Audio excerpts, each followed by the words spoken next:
Welcome to another edition of Wings Weekly. Jake Kleinknecht here, along with head coach Scott Langer, as we continue things along here on this season where we're broadcasting from City Lights here in Aberdeen on 2nd Street, just, 2 blocks south of the overpass. Stop down for a great burger basket or whatever it is that you might want for lunch and take in the show. Well, Coach, not the weekend that you wanted for sure, and we'll get to that in just a moment. I do want to mention, of course, that Aaron Smith, president of the Wings, nominated and awarded top 4 under 40 for business professionals here in Aberdeen. So that was pretty cool. Congratulations to Aaron. Again, we go into the weekend. Wings fall 5-2 Friday, 5-4 in a shootout on Saturday. Friday, you and I talked prior to the game, and you said that one of the keys, one of the things was going to be getting out to an early start. You did that. You're up 2-0, 6 minutes in, and it just felt like everything was rolling your way at that point. But things obviously, kind of took a turn, and Bismarck started to answer back and then continued to kind of pile on. What did you see? What happened? Well, we're just giving up bad goals. I went back and watched both games, and we're not playing bad hockey. Actually, we're light years ahead of where we were last year at this time, and we're just giving up bad goals. And that's from the net out. We spoke to the goalies, and they know they have to be better. Defensively, we have to be better, but offensively, we're playing really well, creating a lot of opportunities and a lot of chances. But it's just the way we're giving them up. And you score 4 on Saturday and you still lose the hockey game. So that's not going to equal anything in the end if you continue to give goals up like that. Well, and it's a funny thing is I often think to myself what you're seeing. Because obviously I don't have the hockey intelligence you have. I've seen a lot of hockey and I know a few things, but nothing like the way you do and the way you analytically can kind of break things apart. And I'm thinking to myself the same thing you just said. It's not like they're playing poorly. There weren't these terrible defensive breakdowns or a bunch of turnovers or anything like that. It's not like it was a bad game really either night. It just ended up where, again, Bismarck, they were opportunistic, like we talked about. They were able to find the back of the net. We talked to, as you mentioned, you watched both games. Well, Saturday, same deal. They get up early. Well, I think it was a minute 45 in. But you guys bounced back. We talked about that a lot last year, about that tenacity and the being able to keep the bench going and so on. Are you seeing some of that again from this group early on? That that they're not like digging a hole or giving up early on. Are you seeing some of that resiliency? Yeah, I don't see any give up. They know when they're breaking down and doing things that are resulting in negative stuff. For our team, and it's a really good group inside that locker room. It's a good hockey team, I'm telling you right now. Things just didn't go our way this weekend. Right. I went back, like I said, and I watched, and just when you look at it, the chances are there. Our goals against are bad. It's that simple. Yeah. We're giving up goals too easy. That goal by Weisner was unbelievable goal.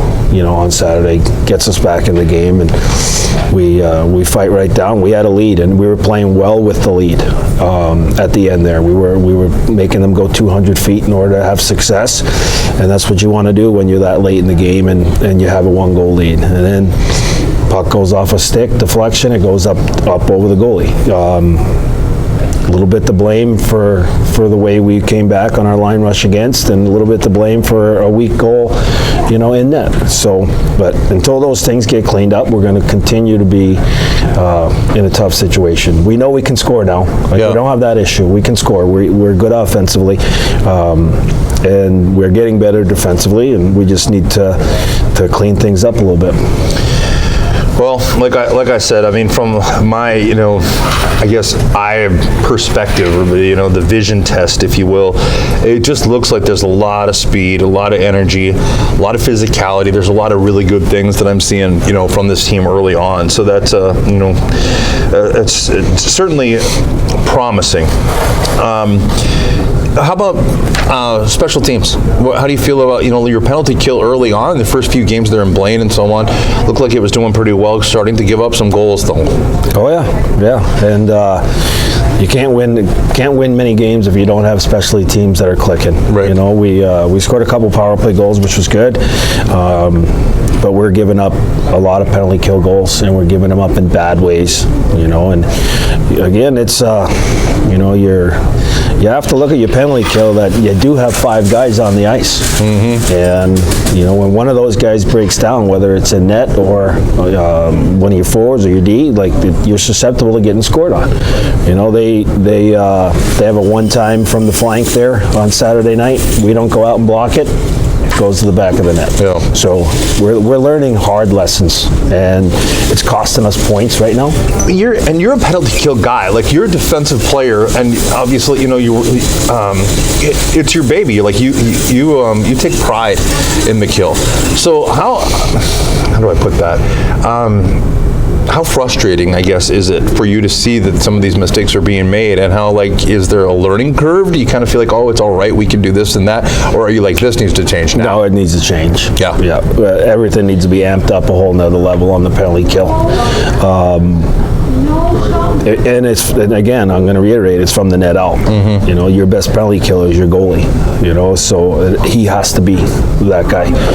We have to be in front of shots, and we have to be pressuring at the times that you're supposed to be pressuring. Right. It's not good, and we're going to work on it this week. You know, we're focusing on ourselves this week. We'll spend a little time on St. Cloud, but we need to get better in certain areas that will reflect a better outcome on the weekend. All right. Enough of that. We're past that. We're moving on to St. Cloud. We'll talk about St. Cloud and the Norsemen here in just a moment. But this past week, you know, the C captain was given to Sharun. Walk me through that process. How does it, you know, and every year I kind of ask the same question, but I think it's valid. I think people, you know, are curious about what a coaching staff is looking for and looking at when you make those choices. What does he bring to the table? I mean, he brings a lot to the table. I mean, he's all about his teammates. He's all about the team. You know, he's the last guy in a restaurant picking up all the stuff, making sure the tables are clean. He's the first one in the office in the morning to see what he can do to help the team. And he just cares. He cares. Yep. You know, you watch it through training camp, you watch it through Blaine, and just, you know, I mean, he'll play hurt, whatever it takes for the team to benefit, he's the guy that's there. And a lot of guys can learn from Riley. He's a true hockey player. He really is a hockey player. You know, he does a lot of good things on the ice, but off the ice, he's just an exceptional human being. You know, last week we talked about, you know, assistant coaches and how many great assistant coaches have been through the Aberdeen Wings. Certainly a bunch of captains too. You know, guys like Gage Mackey and Nick Sicoli and Cosentino. You just look through the list of these, you know, the many great captains, and there is, you know, like you said, a commonality there is the great person off the ice, and you see even on the ice, even in Blaine. Like, I'm new to this team. Like, you know, every year I am at the beginning of the season. I don't really know them the way you guys do, but you can see the interaction with the referees. You can see the way that, you know, he takes charge of things, or if somebody's getting pushed around, he's jumping in the middle of it and stuff. And that's, you know, I feel like that goes a long ways too. You know, there's not a selfish bone in that kid's body, and kids just grew to respect him really quick, and you could just see guys listening to him and following his lead ever since we started main camp in Fargo. You know, and there'll be some good guys to surround him here coming up, but Riley was really deserving of that captaincy. Yeah, without a doubt. And congratulations to Riley, and it's certainly well deserved. All right, Coach, before I let you go here, we got to talk a little bit about St. Cloud. Now the Norsemen, we know we make that trip over to the MAC in St. Cloud. I don't want to say a difficult building to play in, but on the road, it's always a little bit difficult, you know, and low ceiling, all those kinds of things go on. You're on somebody else's ice. What have you seen anything you know, on the Norsemen? I know it's early in the week here, but are you seeing anything that you feel like are keys against St. Cloud? You know, I just have not dug into St. Cloud right now. There's just too much of our own stuff to really focus on early in the week. And like I said, we'll get to St. Cloud and some of their tendencies, but we always always know the same things. They're well coached. Corey does a tremendous job over there. He gets his guys to compete on every puck. You just know what you're going to get from a Corey type team. They're going to be offensively good, and they're going to work. So you have to match their work rate or be better than their work rate, and that's just what you get out of a St. Cloud team. Ever since Corey took that team over, it's been a good hockey team. So we're going to have to be ready to go. And you know what? We're fighting for something right now. It's early, swept, but it doesn't matter. You just got swept at home. There's there's no respect from any opponent in this division on us right now, and that's the way we need to look at it. That we're a losing hockey team, and we're going in there, and they're going to think they're going to take advantage of that. So it's up to our group to change that mentality right away. Without a doubt. All right. Well, Coach, I won't keep you any longer. Like I always say, I know how busy you are, and that's not a joke. I know you guys got a lot going on, so I won't keep you any longer, but I do appreciate you coming on and helping us kind of wrap up the weekend and then, move on to St. Cloud. And, from everything I hear from fans and everybody else, and we had great crowds, especially Saturday night, it felt like there were a lot of people in the building and so on and cheering you guys on. But, there's a lot of positivity for sure, and you can see the improvement in the potential that this team has, and like you mentioned. So, all right, thank you so much for joining us. Good luck against St. Cloud. Thanks, Jay. All right, folks, we'll be back in the second portion with Wings Weekly and a player joining me then. Lights Bar and Event Center is your official home for the Aberdeen Wings. Stop down for an ice-cold beer or drink and choose from one of the many excellent food options on their menu, available for both lunch and dinner. And when your Aberdeen Wings are on the road trying to earn their way back to the Robertson Cup Championship, come on down to City Lights and watch the away games as the audio and video are streamed live. City Lights Bar and Event Center, the official home for the Aberdeen Wings on South 2nd Street, just south of the overpass in Aberdeen.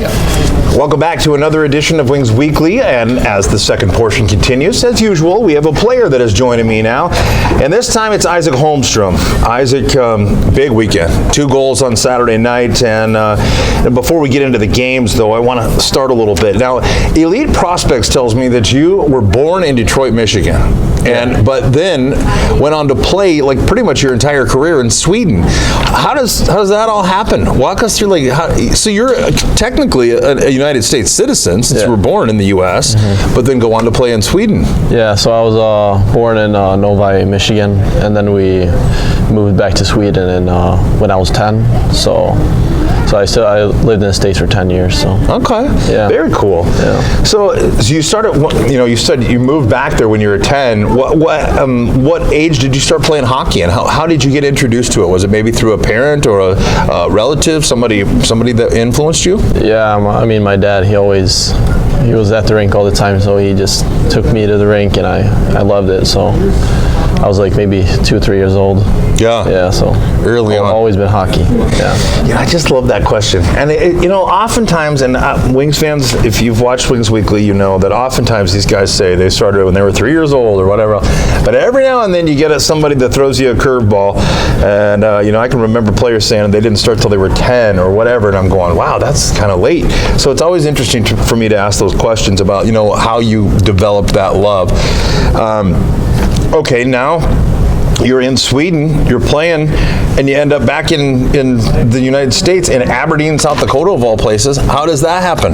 Yeah, so I wanted to go back to the States and play, because in Sweden you're done with your juniors when you're 19. Okay. And you get extra year of junior. So, and then Aberdeen, I mean, I just talked to my agent, and he talked about Aberdeen. It was a really nice place, and fans are super, super nice, and of course Langer, great coach. So yeah, He's got a bit of a reputation for being that guy for sure. Yeah. All right. Well, and you mentioned it, how the process goes from when players go into like main camp and whatever else, and you said, well, you heard it from your agent and other people, maybe others. Hockey is such a small world in so many cases. It seems like where somebody knows somebody that played somewhere or whatever else. What have your impressions been of Aberdeen so far? I mean, it's a pretty small community. We're in the middle of northeast South Dakota, where it's flat, and it's like I'm pretty proud of this community, and I know that many other people are, but it's got to be a little bit of culture shock coming from Sweden. Yeah, I mean, back in Sweden, we're like 25,000 in our city, so it's like similarly sized. Yeah, it is. Okay. Yeah, so we have cold winters, so it's not going to be a big difference. But just the community is really nice, and the whole organization and the billets and teammates all awesome. Yeah. Well, and that actually leads me to my next question, which was what the locker room is like. How the guys.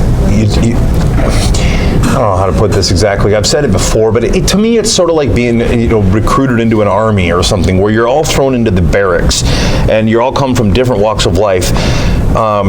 And you're kind of forced into a situation where you have to become friends. You have to become brothers, in a really fast manner, in a way that I don't know that anybody else maybe really understands. That because everybody else kind of does it by choice.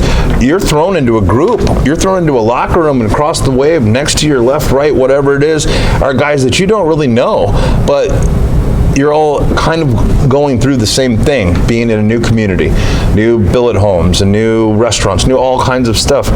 What was that like? What was it, do the guys kind of gather around each other and kind of like group, is there a team building kind of exercise? How does that help work? Yeah, well, the guys were super nice when we came, because we didn't have a car the first week, so Lindsay and Backo, they drove us, so that was really nice of them, and just really nice, welcoming people. So yeah. Veteran guys, I always ask them. I always talk to them about that, about their role and showing guys the ropes, and it is big, isn't it? Yeah. All right. Let's see. How about away from hockey? What do you like to do? Do you have any hobbies or interests? You say a fisherman, or you're a gamer guy maybe? You into what are your hobbies? I like to play golf, and in Sweden we drive a lot of snowmobile. Yeah, so I do a lot of that. Yeah. Well, there's plenty of opportunities to snowmobile around here too, generally speaking, anyway. And golf for a little while yet. Yeah. It'll get pretty cold here pretty shortly. But how about, what's your go-to music choice? If you haven't, do you when you like get ready for a game, or you're doing your warm-ups, maybe you're playing some Suey and you got your headphones on or in. What are you listening to? I like country music and just like Swedish rap and regular rap, yeah. So. Okay, wait a minute. Country music and Swedish rap? Yeah. Like, those are not two things that I think. Talk to me about country music. Like, what? Let's start with that one. What kind of country artists are you talking about? Morgan Wallen, because guys here listen to a lot of country, so yeah, it's been kind of Swedish rap, just Swedish songs, my mind immediately goes to the Swedish Chef from the Muppets, and that's terrible, but it's like, no, that's not how that rap works, I don't think. Anyway, that is a very interesting choice, Swedish rap and country music. Yeah. All right, so I always ask guys this question. If you're on death row, all right, you're going to be, the very last meal that you get to have, what does it look like? It can be anything. It can be anything from anywhere and made by anybody. Maybe it's your grandmother's, pie, apple pie, or whatever. Whatever it can be. How do you build that meal? What's it going to look like? I think I'm going to go with my mom's meatballs and spaghetti, and then my grandma's cake, chocolate cake. Okay, yeah, it's the best. So what do you wash that down with? What are you drinking? You a pop guy, like a Mountain Dew kind of thing? Yeah, I like Coke, Diet Coke, and I don't know, maybe Dr. Pepper. I like Dr. Pepper, yeah. Very cool. Okay, so now, would you rather look incredibly strong and fit and healthy, but actually be kind of weak and not particularly healthy, or look kind of weak and skinny, but be super strong? What would you rather do? I'll look weak and be super strong. Definitely, yeah. Good answer. Yeah. Good answer. I love that one. It says a lot about somebody that wants, like, if you want to look big and but not actually be big and strong, I think there's a level of vanity there that that's why I always love asking that question. Okay, so St. Cloud coming up this week. We've got, I talked with Coach Langer a little bit, after a couple losses this weekend, of being swept against Bismarck at home, even though you guys put up some numbers and had certainly some exciting moments, you come up short. And Coach Langer said, we haven't really looked at video yet, haven't really talked much about St. Cloud. We're working on ourselves. It's early in the season. That's, kind of par for the course. What do you feel like, as a guy that comes off a two-goal game and 7 points in 6 games that you've played, what do you feel like you guys have to do to come away with some wins against the Norsemen? We got to clean up. I mean, we just got to have good starts. That's kind of been our number one thing that we're kind of losing little, goals on, but we got a lot of character in the locker room, so I think we'll be good if we get a good start and just,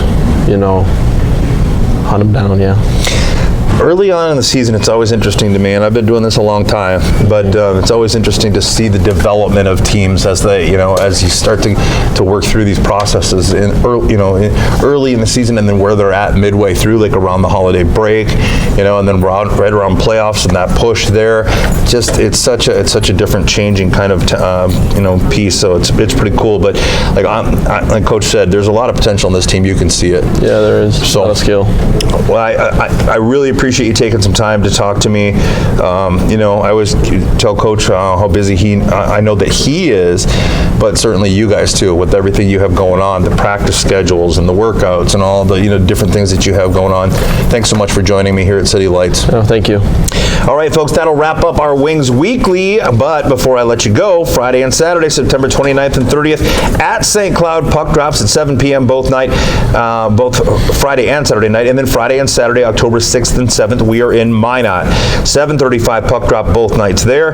Watch all the Wings away games this season at City Lights Bar and Event Center in Aberdeen, or by logging on to nahltv.com. Next home games are Friday and Saturday, October 13th and 14th versus the Austin Bruins. Wings will be wearing Sanford Health Children's Miracle Network jerseys that will be auctioned off following the game Saturday night. Tickets are on sale now at tickets.aberdeenwings.com. Corporate night sponsorships and reserved seating is still available for Wings home games. And you can call Aaron at 605-380-5852 for the 2023-2024 season. And again, get more information from him. For all the latest news and information on the Wings, visit aberdeenwings.com or follow us on Facebook, Twitter, and on Instagram. Once again, we thank Isak Holmstrom for joining us here on Wings Weekly. Good luck against St. Cloud. Thank you. All right, folks, that'll wrap it up. That's this week's Wings Weekly.